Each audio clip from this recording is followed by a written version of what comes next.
Hello વિદ્યાર્થી મિત્રો, કેમ છો બધા? તાજા માજા રહેજો, કારણ કે હવે એક બહુ મોટું ચેપ્ટર આપણે સ્ટાર્ટ કરવા જઈ રહ્યા છે અને ફિઝિક્સમાં સૌથી મહત્ત્વનું ચેપ્ટર છે. 12મામાં પણ એટલું જ બહુ જ ઉપયોગી એવું ચેપ્ટર છે, સમતલમાં ગતિ. તો મિત્રો આપણે ચેપ્ટર 3માં જોયેલું કે આવી એક કાર્ટેઝિયન યામાક્ષ પદ્ધતિ છે OXYZ. તો આવી યામાક્ષ પદ્ધતિમાં કોઈ કણ ધારો કે P બિંદુએ મૂકેલો છે જેના યામ x, y અને z છે, તો એ એના સ્થાન યામ કહેતા હતા. હવે જો સમય સાથે આમાંનો કોઈ પણ એક યામ બદલાય તો એવી ગતિને સુરેખ પથ પર ગતિ અથવા તો એક પરિમાણમાં ગતિ કહેવાય, જે આખું આપણું ચેપ્ટર નંબર 3 હતું તે.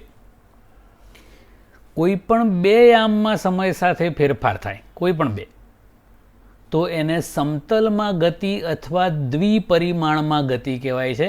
એ આપણું આ ચેપ્ટર છે. અને ત્રણ યામમાં સમય સાથે ફેરફાર થાય તો એને ત્રિપરિમાણમાં ગતિ અથવા અવકાશમાં ગતિ કહેવાય છે. એની વાત ભવિષ્યમાં આવશે. ઓકે, તો આપણે દ્વિપરિમાણમાં ગતિ અથવા તો સમતલમાં ગતિની ચર્ચા કરવાની છે. તો એમાં કોઈ પણ બે યામ સમય સાથે બદલાતા હોય, એટલે કે એ જે કણ છે એ કાં તો XY સમતલમાં ગતિ કરતો હોય, કાં તો XZ સમતલમાં ગતિ કરતો હોય, કાં તો YZ સમતલમાં ગતિ કરતો હોય.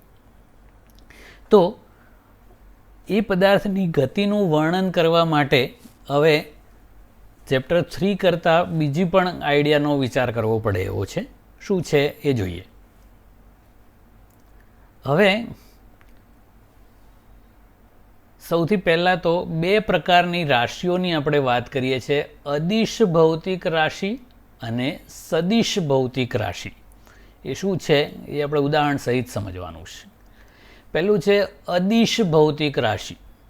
નામ પરથી જ ખબર પડે કે જે ભૌતિક રાશિને દર્શાવવા માટે અથવા એનું વર્ણન કરવા માટે માત્ર મૂલ્યની જ જરૂર પડતી હોય, મૂલ્યને માન પણ કહેવાય છે, દિશાની જરૂર ના પડતી હોય, તો એવી ભૌતિક રાશિઓને અદિશ ભૌતિક રાશિઓ કહેવાય.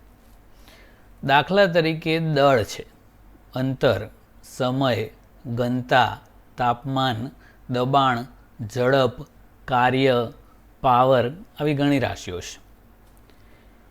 તો દાખલા તરીકે આવો એક પદાર્થ છે, એનું દળ 5 કિલોગ્રામ છે, આવું કહીએ. એમાં બધું આવી ગયું. પછી એમાં ડાબી બાજુ છે કે જમણી બાજુ છે એવું કહેવાનું ના હોય. એટલે માત્ર મૂલ્યની જ જરૂર પડી એકમ સહિત, એટલે આમાં બધું આવી ગયું. તો આવી રાશિઓને કહેવાય અદિશ ભૌતિક રાશિઓ. બીજી છે સદિશ ભૌતિક રાશિઓ. આ સ્કેલર કહેવાય છે અને આ સદિશ ભૌતિક રાશિઓને વેક્ટર કહેવાય છે.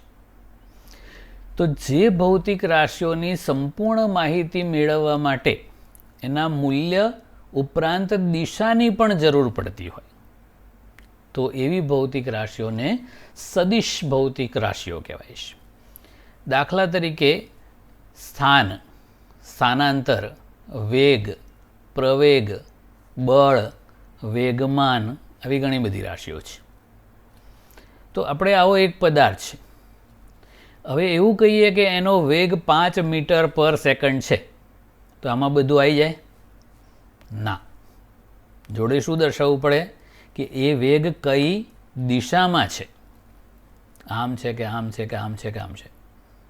એટલે વેગના મૂલ્ય ઉપરાંત તેની દિશા પણ જોડે જોડે દર્શાવવી પડે. એટલે આનું વર્ણન કરવા માટે મૂલ્ય ઉપરાંત દિશાની પણ જરૂર પડે. તો એવી ભૌતિક રાશિઓને સદિશ ભૌતિક રાશિઓ કહેવાય છે. મિત્રો, આ ચેપ્ટરમાં સૌથી મહત્વ આનો જ આપણે ઉપયોગ કરવાનો છે. ચેપ્ટર 3માં કેમ આની જરૂર ના પડી? કારણ કે એમાં પદાર્થ આગળ કે પાછળ અથવા ઉપર અને નીચે આમ જ જતો તો સુરેખ પથ પર. એટલે આપણે ડાબી બાજુ હોય એને ઋણ દિશા કહીએ તો જમણી બાજુને ધન, પછી ઉર્ધ્વ દિશાને ધન કહો તો અધો દિશાને ઋણ. એટલે એમાં દિશા ખાલી પ્લસ માઇનસથી મળી જતી હતી. આમાં આમ જતો હોય તો અલગ દિશા થાય, આમ અલગ થાય, આમ અલગ. એટલે સદિશની જરૂર પડશે. ઓકે, હવે એ સદિશ ભૌતિક રાશિઓને કેવી રીતે દર્શાવી શકાય અને એનું માન એટલે કે એનું મૂલ્ય કેવી રીતે દર્શાવાય એની વાત છે. મિત્રો, આ બધું પરીક્ષામાં પૂછવા માટે નથી, આ વિષય પ્રવેશ છે. પણ સદિશ શું છે એ જ ખબર ના હોય તો પછી આપણે આગળ ખબર ના પડે, એટલે આ સમજવું બહુ જરૂરી છે. તો સદિશ ભૌતિક રાશિને આપણે દર્શાવવી હોય તો એનો જે સંકેત અક્ષર હોય, ધારો કે વેગનો વી છે ને, તો એને ગાઢા અક્ષરે આવું બોલ્ડ લખવામાં આવે છે. પણ એવું અમુક બુક્સમાં વાપરેલું હોય, આપણે એ સ્ટાઇલ વાપરવાની નથી. કારણ કે એ ભૂલથી કોઈ રાશિને ગૂંટી નાખો તો અદિશ હોય તો એ સદિશ થઈ જાય. એટલે આપણે આવું ગાઢા અક્ષરવાળી સ્ટાઇલ નથી વાપરવાની. આપણે એ જે સંકેત અક્ષર હોય, ધારો કે વેગનો સંજ્ઞા વી છે તો એની પર આવું તીર કરવાનું, એટલે આ વેગ સદિશ છે એવું ખબર પડી જાય. બળ છે તો બળની સંજ્ઞા એફ છે, ફોર્સ, એની ઉપર આવું તીર કરો એટલે એ સદિશ રાશિ છે એવું ખબર પડે. તીર વગરની દર્શાવો એ અદિશ અને તીરવાળી હોય એ સદિશ. એટલે તરત જ આપણને ખબર પડે કે કઈ રાશિઓ અદિશ છે અને કઈ સદિશ છે. હવે એના મૂલ્યની વાત કરીએ તો સદિશનું ખાલી મૂલ્ય લખવું હોય, માન એટલે મૂલ્ય, તો આ તીર વગર એકલી સંજ્ઞા જ લખવાની, બોલ્ડ નહીં કરવાની, ખાલી આવા આછા અક્ષરે જ લખી દેવાની. અથવા બીજો એક આઈડિયા પણ છે, એને સદિશની જેમ જ રાખવાની પણ માનાંકમાં દર્શાવવાની. આપણે જોઈએ ઉદાહરણ. દાખલા તરીકે 5 ન્યૂટન બળને આપણે ખાલી મૂલ્ય સ્વરૂપે દર્શાવવું છે તો એકલો એફ લખો તીર વગર, એટલે આ સ્ટાઇલ થઈ. અથવા તીર સાથે લખવું હોય તો માનાંકમાં લખવાનું. તો આવું માનાંકમાં લખેલું હોય તો એ સમજવાનું કે એ સદિશનું માત્ર મૂલ્ય દર્શાવે છે, એમાં દિશા નહીં. ઓકે, એટલે આ સદિશને કેવી રીતે દર્શાવાય એની વાત થઈ ગઈ. હવે દોરાય કેવી રીતે એની વાત. ઓકે મિત્રો, હવે સદિશને કેવી રીતે દર્શાવાય, પહેલાં આપણે જોયું એ કેવી રીતે લખાય એની વાત હતી. હવે કેવી રીતે દોરાય એ દર્શાવાય એની ભૌમિતિક રીત. તો કોઈ પણ સદિશને એક તીરવાળા રેખાખંડ વડે દર્શાવાય છે આ રીતનું. એ તીરવાળું જે રેખાખંડ આપણે દોર્યો એનો જે તીરવાળો છેડો છે આ, એને શીર્ષ કહેવાય છે સદિશનું, હેડ, માથું. અને એનો જે છેડો છે આ, એને સદિશનું પુચ્છ કહેવાય છે. જ્યાંથી સદિશ સ્ટાર્ટ થતો હોય એ એનું પુચ્છ અને આ તીર છે એ એનું શીર્ષ. હવે એ સદિશની લંબાઈ છે આ, એ જે તે ભૌતિક રાશિનું મૂલ્ય દર્શાવે એ રીતે દોરવાની. એટલે મન ભાવે એવડો સદિશ દોર દેવાનો એવું નહીં, ચોક્કસ માપ છે.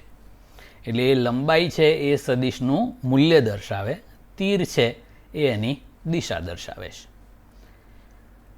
દાખલા તરીકે આપણે 4 ન્યૂટન બળ પૂર્વ દિશામાં લાગે છે આવું સદિશ સ્વરૂપે દોરવું હોય તો આપણે પહેલાં તો એક સ્કેલ માપ લઈ લઈએ કે 1 ન્યૂટન બરાબર 1 સેન્ટીમીટર લંબાઈ. તો આપણે 4 ન્યૂટન બળ બતાવવું હોય એટલે 4 સેન્ટીમીટરનો રેખાખંડ દર્શાવવાનો. અને કઈ દિશામાં? તો પૂર્વ દિશામાં. તો ધારો કે આમ પૂર્વ દિશા છે, આ દિશામાં. તો આપણે 4 ન્યૂટન બળને દર્શાવવું હોય તો એક તો 4 સેન્ટીમીટર લંબાઈનો આવો એક રેખાખંડ લીધો, આવું 1, 2, 3 ને 4 સેન્ટીમીટર. અને તીર કઈ બાજુ રાખવાનું? તો પૂર્વ દિશામાં. તો આ રીતે આપણે જે સદિશ દોર્યો એ 4 ન્યૂટન બળ પૂર્વ દિશામાં લાગે છે એવો નિર્દેશ કરે. સદિશમાં 3 વસ્તુ મહત્વની. એ ક્યાંથી સ્ટાર્ટ થાય છે એ એનું પુચ્છ, પછી મૂલ્ય છે એ સદિશની લંબાઈ, અને તીર છે શીર્ષ એ એની દિશા. ઓકે, એટલે આ રીતે સદિશને દર્શાવાય છે. હવે આપણા ગતિશાસ્ત્રમાં આ બધાનો ઉપયોગ કેવી રીતે કરવાનો છે એ. તો સૌથી પહેલાં સ્થાન અને સ્થાનાંતર સદિશો દર્શાવવાના છે. મિત્રો આ બે અલગ વસ્તુ છે. સ્થાન અલગ વસ્તુ છે અને સ્થાનાંતર અલગ વસ્તુ છે. શું છે એ જોઈએ. સ્થાન સદિશ કોઈ પણ નિશ્ચિત બિંદુને અનુલક્ષીને કોઈ અન્ય બિંદુ અથવા કણનું સ્થાન દર્શાવતો સદિશ, એને એ બિંદુ અથવા કણનો સ્થાન સદિશ કહેવાય છે. એ વાસ્તવમાં જે સ્થાન સદિશ છે એ કોઈ ચોક્કસ સંદર્ભ બિંદુને અનુલક્ષીને કોઈ પણ બિંદુનું સ્થાન અને દિશા દર્શાવતો સદિશ હોય છે. કેવી રીતે દર્શાવાય એ? તો એક ચોક્કસ સંદર્ભ લેવો પડે.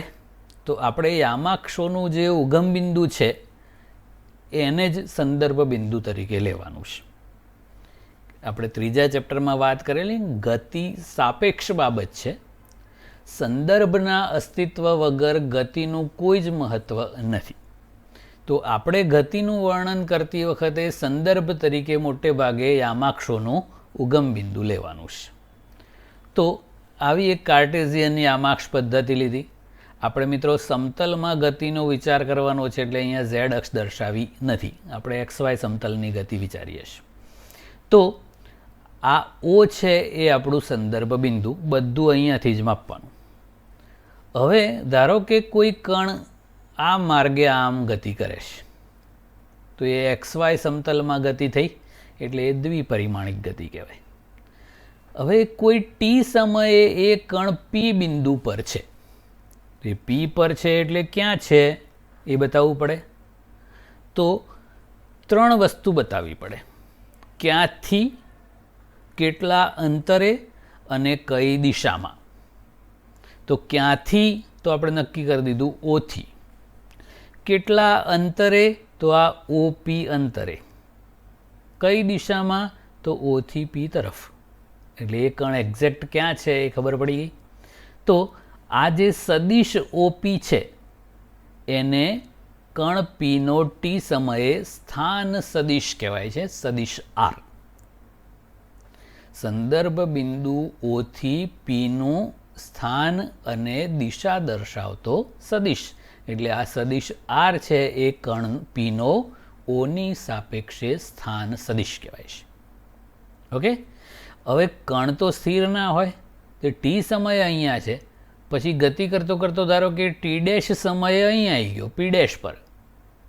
તો એ P' ઉપર એટલે ક્યાં એ બતાવવું છે. તો હવે Oની સાપેક્ષે P' નો સ્થાન સદિશ નક્કી કરવો પડે. આવો તો આ જે સદિશ OP' દોર્યો એ T' સમયે P' નો સ્થાન સદિશ કહેવાય, સદિશ R'. વાંચવાનું આ રીતે: સદિશ R' અથવા R' સદિશ આ રીતે વંચાય. ઓકે. હવે સ્થાનાંતર શું છે એ તો આપણે વાત કરેલી ત્રીજા ચેપ્ટરમાં. સ્થાનમાં થતો ફેરફાર એટલે સ્થાનાંતર. તો પ્રારંભ અહીંયા થયો એટલે પ્રારંભિક બિંદુ P છે કણનું અને અંતિમ બિંદુ P' છે.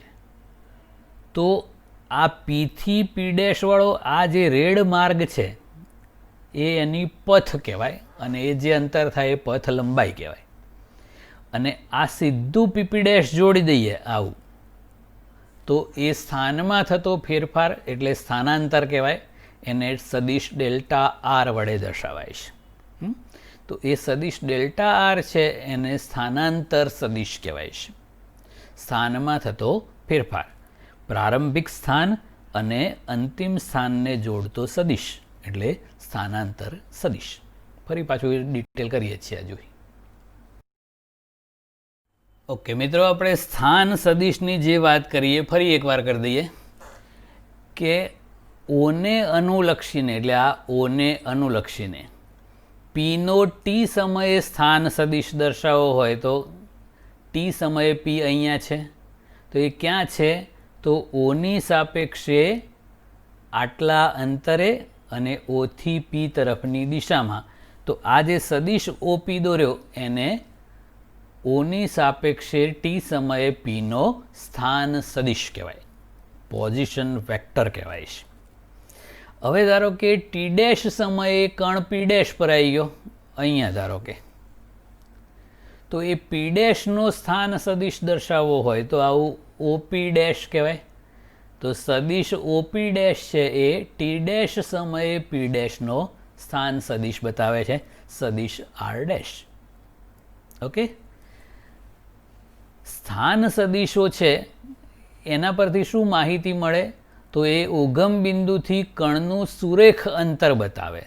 આમ આમ આમ આમ નહીં, સીધે સીધું જે હોય ઓછામાં ઓછું જે અંતર થાય એ લઘુત્તમ.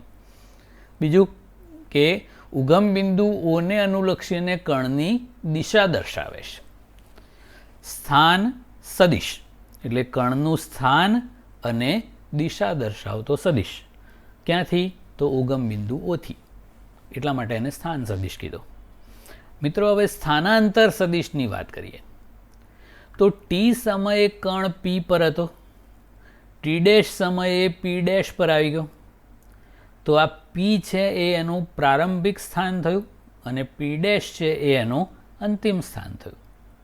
તો એ પ્રારંભિક સ્થાન પી અને અંતિમ સ્થાન પી ડેશને જોડતા સદિશને કણનો સ્થાનાંતર સદિશ કહેવાય છે. અહીંયા આકૃતિમાં જુઓ તો આ પીપી ડેશ સદિશ થશે, આવો. તો આ જે સદિશ પીપી ડેશ છે એને સ્થાનાંતર સદિશ કહેવાય, એને સદિશ ડેલ્ટા આર વડે દર્શાવાય છે.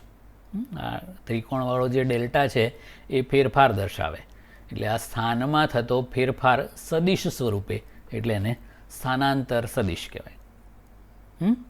હવે સ્થાનાંતર સદિશના અગત્યના મુદ્દાઓ, એક તો સ્થાનાંતર સદિશ એ સુરેખા વડે દર્શાવાય, આમ સ્ટ્રેટ લાઇન જ હોય, અને એ પ્રારંભિક અને અંતિમ સ્થાનને જોડે છે, એ તો આપણે વાત કરી જ.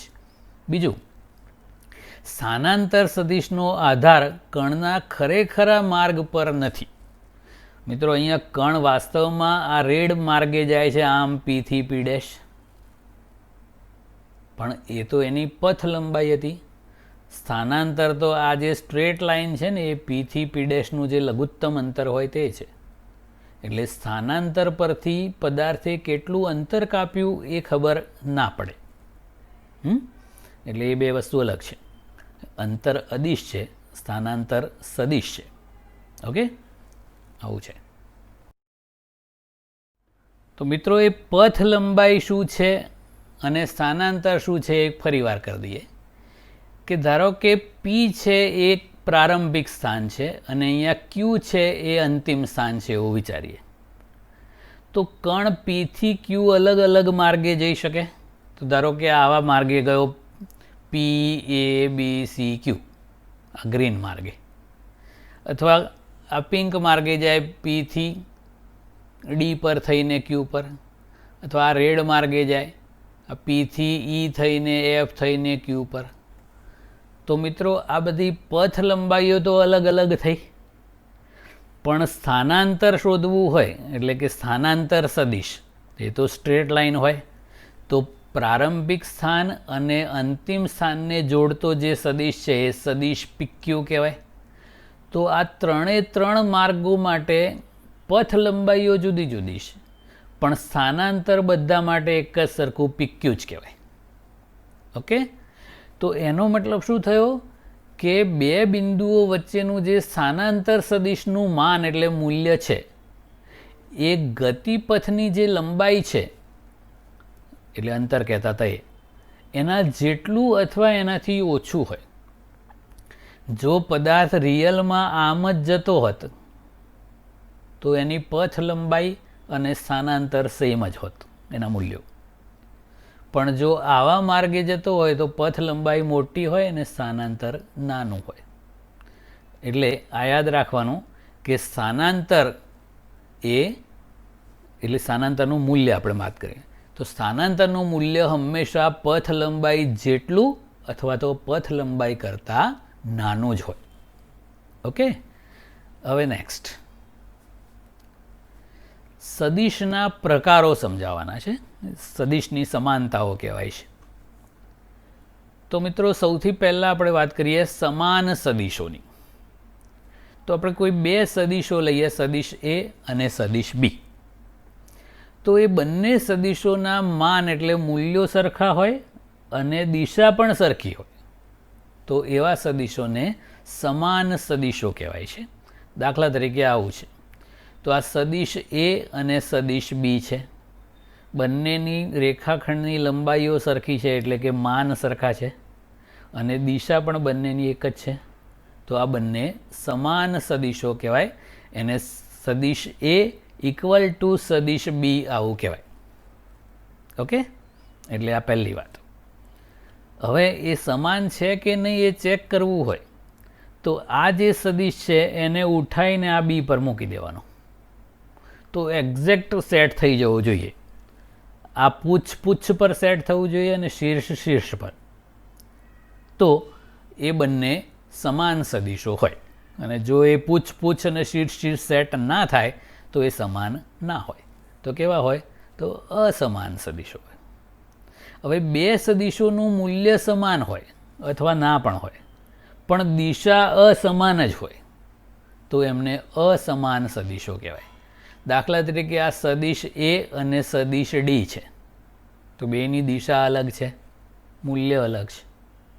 સદિશ એ છે, સદિશ ઈ છે તો એમના મૂલ્યો જુદા છે અને દિશાએ જુદી છે તો આ બે સદિશો અસમાન કહેવાય. સદિશ એ ઇઝ નોટ ઇક્વલ ટુ સદિશ ડી. તો એ બંનેના પૂછ સંપાત કરો તો શીર્ષ સંપાત ના થાય અને શીર્ષ સંપાત કરો તો પૂછ સંપાત ના થાય. સંપાત કરવો એટલે એક જ બિંદુએ ગોઠવવા. ઓકે, તો એમને કહેવાય અસમાન સદિશો. હવે ત્રીજો પ્રકાર છે વિરોધી સદિશો. બે સદિશોના મૂલ્યો સમાન હોય પણ દિશા પરસ્પર વિરુદ્ધ હોય, જુદી એવું નહીં, પરસ્પર વિરુદ્ધ, તો એને વિરોધી સદિશો કહેવાય છે અથવા પ્રતિ સમાંતર કહેવાય છે.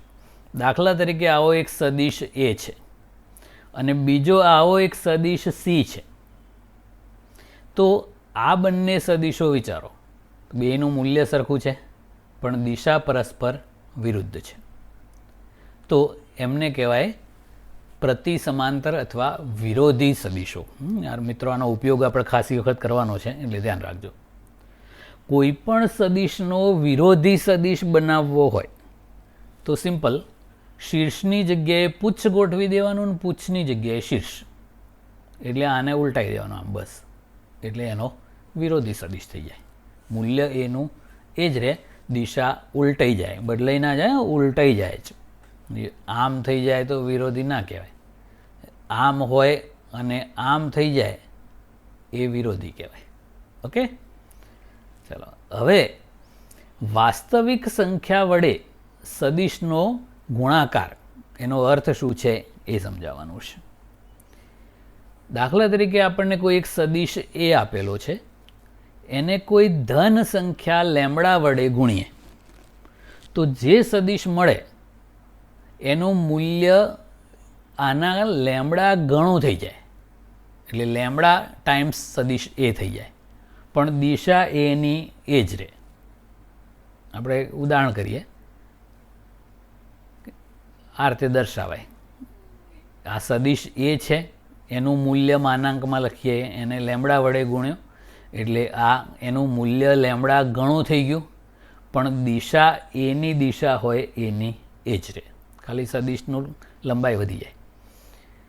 દાખલા તરીકે સદિશ એ છે, એને આપણે 2 વડે ગુણીએ તો આપણને 2a સદિશ મળ્યો, મૂલ્ય ડબલ થઈ ગયું પણ દિશા એની દિશામાં જ હોય. અહીંયા આકૃતિમાં જોવો હવે કે આવો એક સદિશ એ છે, આને 2 વડે ગુણો તો શું થશે વિચારો?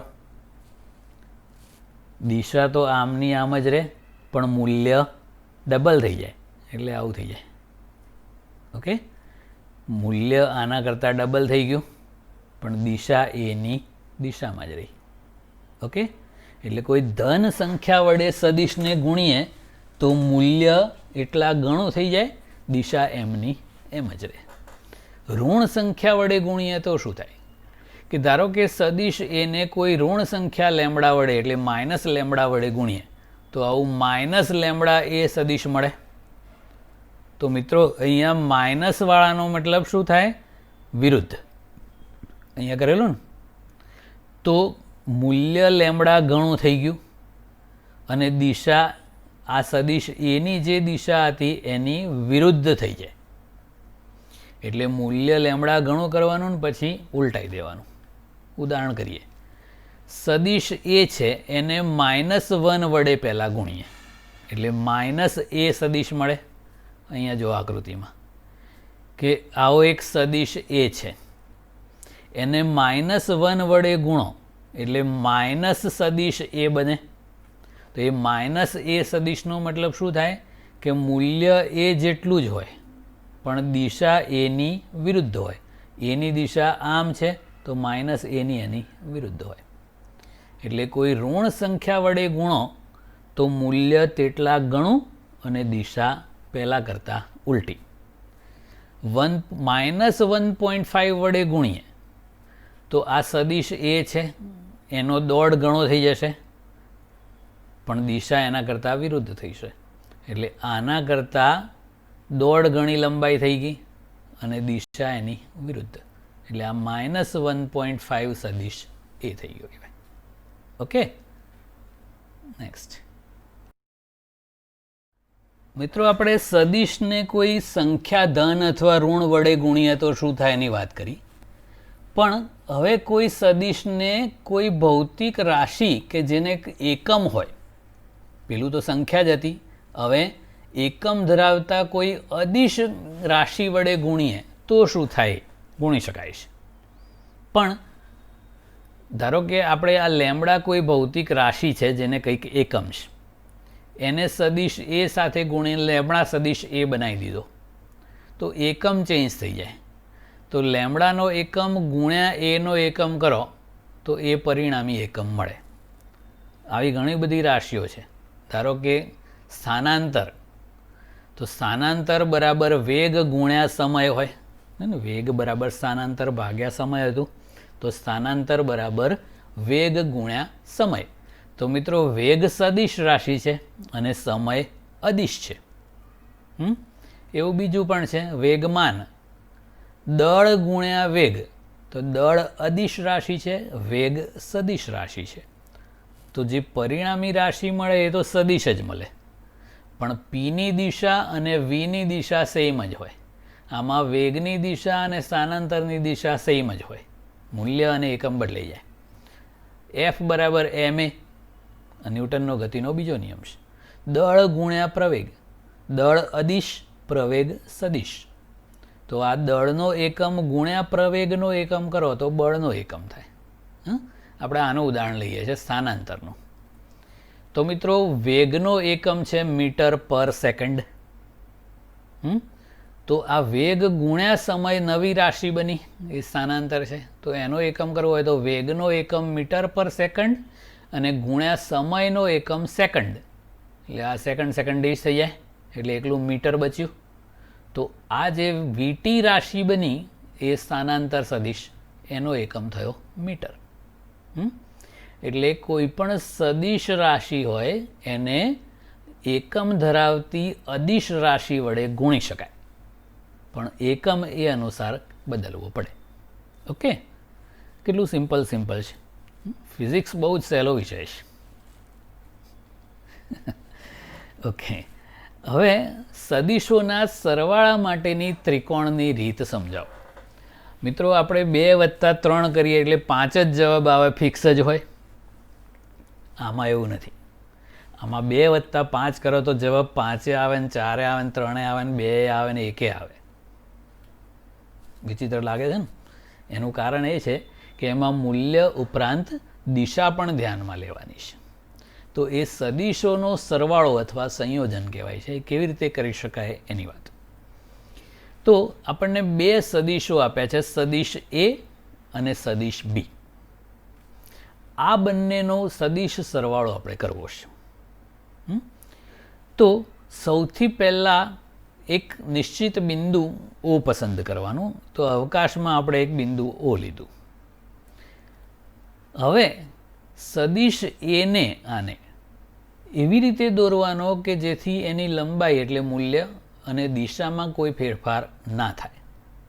પણ એ સદિશ એનું જે આ પુચ્છ છે એ ઓ પર મૂકીને ચાલુ કરવાનું. આ જે સદિશો હોય એ ફ્રી વેક્ટર્સ હોય છે, મુક્ત સદિશો, એટલે એને ઉઠાઈને ગમે તેમ મૂકાય. પણ ધ્યાન શું રાખવાનું કે એનું મૂલ્ય કે દિશા બદલાવવી ના જોઈએ. તો આપણે આ જે સદિશ એ છે એટલા જ મૂલ્યનો અને એ જ દિશાનો સદિશ ક્યાંથી દોરવાનો? ઓથી. આ રીતે થાય, આટલું જ મૂલ્ય અને એ જ દિશા. હવે તો આવો એક સદિશ ઓપી બની ગયો. હવે સદિશ બી દોરવાનો છે. કેવી રીતે? તો સદિશ બીને એવી રીતે દર્શાવવાનો કે જેથી એની લંબાઈ ને દિશા ના બદલાય, એટલે આની આજ રહે. પણ આ સદિશ બીનું જે પુચ્છ છે એ એના શીર્ષ ઉપર આવે એ રીતે દોરવાનો. એટલે અહીંયાથી પહેલાના શીર્ષ પર બીજાનું પુચ્છ, એટલે આ જે સદિશ બી છે એને અહીંથી દોરવાનો, પીથી. આ રીતે થયું. શું કરી ખબર પડી? ઓ પર એનું પુચ્છ રે એ રીતે સદિશ એ દોરી દીધો, એટલે આ સદિશ ઓપી બરાબર સદિશ એ મળી ગયો. પછી સદિશ એના શીર્ષ એટલે કે આ પી પર, એની પર સદિશ બીનું પુચ્છ રે એ રીતે સદિશ બી દોર્યો, તો એને આપણે નામ આપી દઈએ સદિશ પીક્યુ. પહેલાના શીર્ષ પર બીજાનું પુચ્છ. આ ગુજરાતીમાં યાદ રાખવાનું. હવે સદિશ સરવાળો કેવી રીતે મળશે? એ તો એના પુચ્છ ઓ એટલે આ ઓ અને બીના શીર્ષ એટલે આ ક્યુ, એ બંનેને જોડતો સદિશ બનાવવાનો. આ સદિશ ઓક્યુ થશે. આ ગ્રીન કલરનો દોરે. તો એ જે સદિશ ઓક્યુ છે એ સદિશ એ અને સદિશ બીનો પરિણામી સદિશ અથવા સદિશ સરવાળો દર્શાવે છે. એને પરિણામી સદિશ એટલે રિઝલ્ટન્ટ વેક્ટર કહેવાય છે. એટલે આર વડે દર્શાવાય છે. એવું મારા નામ પરથી આર નામ આપ્યું છે એવું નહીં, રિઝલ્ટન્ટ વેક્ટર છે. એટલે આ રીતે સદિશ સરવાળો થાય. ઓકે, પહેલાના શીર્ષ પર બીજાનું પુચ્છ મૂકવાનું. આવું થઈ જાય પછી પહેલાનું શીર્ષ પહેલાનું પુચ્છ અને બીજાનું શીર્ષ એ બંનેને જોડતો સદિશ એટલે પરિણામી સદિશ. તો આ રીતે આપણને પરિણામી સદિશ ઓક્યુ મળી ગયો, રિઝલ્ટન્ટ વેક્ટર સદિશ એ પ્લસ સદિશ બી. ઓકે, તો મિત્રો આપણે જે સદિશ સરવાળાની રીત કરી એમાં એક સદિશના શીર્ષ પર બીજા સદિશનું પુચ્છ ગોઠવ્યું, પહેલાના શીર્ષ પર બીજાનું પુચ્છ. પછી આવું બે જ હોય તો એ કરાય એવું નહીં, ગમે એટલા હોય. પહેલાના શીર્ષ પર બીજાનું પુચ્છ, બીજાના શીર્ષ પર ત્રીજાનું પુચ્છ, ત્રીજાના શીર્ષ પર ચોથાનું પુચ્છ, આ રીતે ગોઠવતા જવાનું. તો આ એકના શીર્ષ પર બીજાનું પુચ્છ આ રીતે ગોઠવીએ છીએ, એટલે એને શીર્ષથી પુચ્છની રીત એટલે ટેલ ટુ હેડ મેથડ કહેવાય છે. ટેલ એટલે પુચ્છ ને હેડ એટલે શીર્ષ.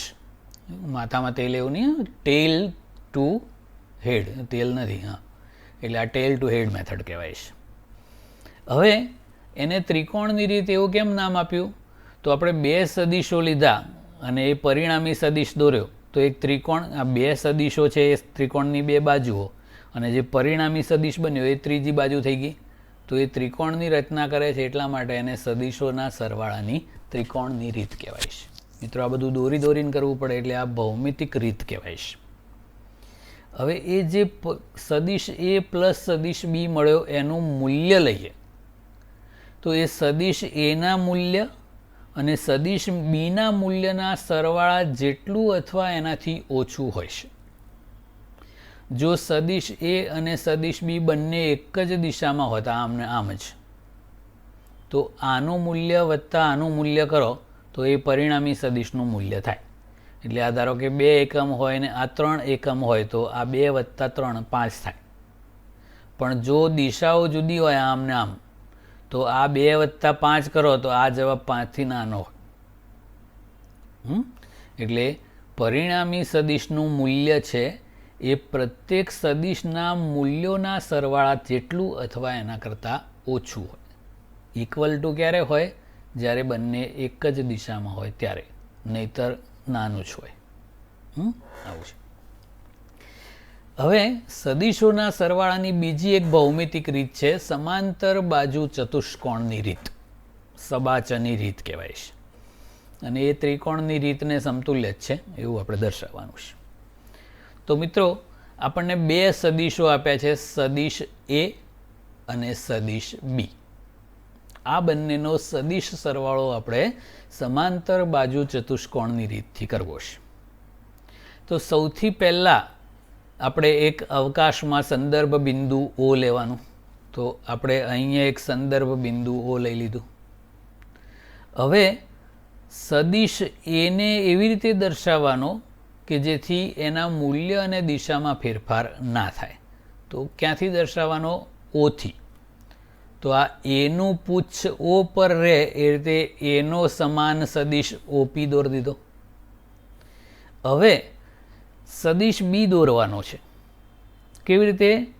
તો બીનું પુચ્છ પણ ઓ પર રહે એ રીતે જ દોરવાનો. આમ જ ત્રિકોણની રીત કરતાં જુદું શું થયું?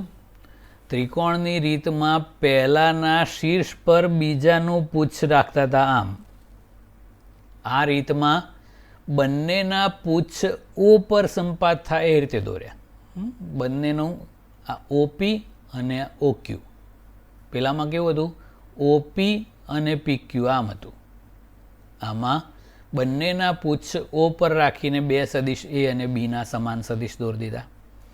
હવે આપણે સમાંતર બાજુ ચતુષ્કોણ બનાવવો છે. તો આ બંને સદિશોની અનુરૂપ બાજુઓ બનાવવાની. તો સદિશ એની જે અનુરૂપ બાજુ છે એ આ થાય. આટલા જ મૂલ્યનો અને એ જ દિશાનો સદિશ છે એટલે એ પણ સમાન સદિશ એ જ કહેવાય. એવી જ રીતે બીનો સમાન સદિશ દોરીએ આવો અને એ બિંદુને એસ નામ આપી દઈએ. તો આ સદિશ એ છે ઓપી, એનો સમાન સદિશ ક્યુએસ થયો. આ સદિશ ઓક્યુ છે એ સદિશ બી છે, એનો સમાન સદિશ પીએસ સદિશ થયો. તો આવો ઓ પી એસ ક્યુ આવો એક સમાંતર બાજુ ચતુષ્કોણ બની ગયો. હવે પરિણામી સદિશ કેવી રીતે મળે છે એ. તો મિત્રો, આ જે બંનેના પુચ્છ સંપાત થતું બિંદુ ઓ હતું એમાંથી પસાર થતો એક વિકર્ણ દોરવાનો છે સદિશ ઓ એસ. આ બ્લુ દોર્યો ને. તો આ જે સદિશ ઓ એસ છે એ રિઝલ્ટન્ટ વેક્ટર એટલે પરિણામી સદિશ એ પ્લસ સદિશ બી આપે છે. એટલે આપણે સદિશ એ એટલે સદિશ ઓપી, સદિશ બી એટલે સદિશ ઓક્યુ. તો સદિશ ઓપી પ્લસ સદિશ ઓક્યુ ઇક્વલ ટુ સદિશ ઓ એસ થાય. એટલે આ રીતે આપણને પરિણામી સદિશ મળે. ત્રિકોણની રીતમાં પહેલાના શીર્ષ પર બીજાનું પુચ્છ ગોઠવવાનું. પછી પહેલાનું પુચ્છ અને બીજાનું શીર્ષ જોડી દો એટલે પરિણામી સદિશ. સમાંતર બાજુ ચતુષ્કોણની રીતમાં શું કરવાનું? બંનેના પુચ્છ ઓ પર સંપાત થાય એ રીતે બંને સદિશ દોરી દેવાના. પછી એની અનુરૂપ બાજુઓ દોરીને એક સમાંતર બાજુ ચતુષ્કોણ તૈયાર કરવાનો. અને પછી બંનેના પુચ્છમાંથી પસાર થતો વિકર્ણ દોરવાનો. એટલે એ પરિણામી સદિશ. સબાચને બે વિકર્ણો હોય ને, એક આય હોય, એ બંનેના શીર્ષને જોડતો હોય એ નહીં દોરવાનો. બંનેના પુચ્છમાંથી પસાર થાય એ પરિણામી સદિશ આપે છે.